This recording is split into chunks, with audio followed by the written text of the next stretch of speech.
पति पत्नी का सच्चा प्यार। एक आदमी ने एक बहुत ही खूबसूरत लड़की से शादी की।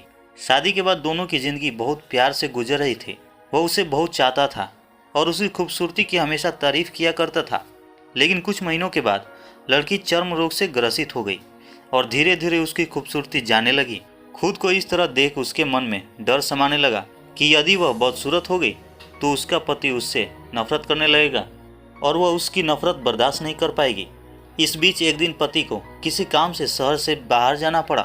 काम खत्म कर जब वो घर वापस लौट रहा था उसका एक्सीडेंट हो गया। एक्सीडेंट में उसने अपनी दोनों आंखें खो दी, लेकिन उसके बावजूद भी उन दोनों की जिंदगी सामान्य तरीके से आगे बढ़ती रही। समय गुजरता रहा और अपने चर्म रोग के कारण लड़की ने अपनी खूबसूरती पूरी तरह गंवा दी। वह बदसूरत हो गई, लेकिन अंधे पति को इस बारे में कुछ भी पता नहीं था, इसलिए उसका उनके खुशहाल विवाहित जीवन पर कोई प्रभाव नहीं पड़ा। वह उसे उसी तरह प्यार करता रहा। एक दिन उस लड़की की मौत हो गई। पति अब अकेला हो गया था। वह बहुत दुखी था। वह उस शहर को छोड़कर जाना चाहता था। उसने अंतिम संस्कार की सारी क्रियाविधि पूर्ण की और शहर छोड़कर जाने लगा।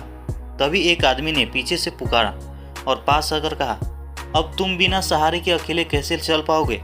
पति ने जवाब दिया, दोस्त, मैं अंधा नहीं हूँ, मैं बस अंधा होने का नाटक कर रहा था, क्योंकि यदि मेरी पत्नी को पता चल जाता कि मैं उसकी बदसूरती देख सकता हूँ तो यह उसे उसके रोग से ज़्यादा दर्द देता।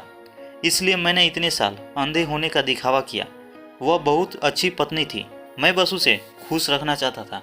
दोस्तों, इस कहानी से सीख मिलती है कि खुश रहने के लिए हमें भी एक दूसरे की कमियों के प्रति आंखें बंद कर लेनी चाहिए और उन कमियों को नज़रअंदाज कर देना चाहिए। धन्यवाद।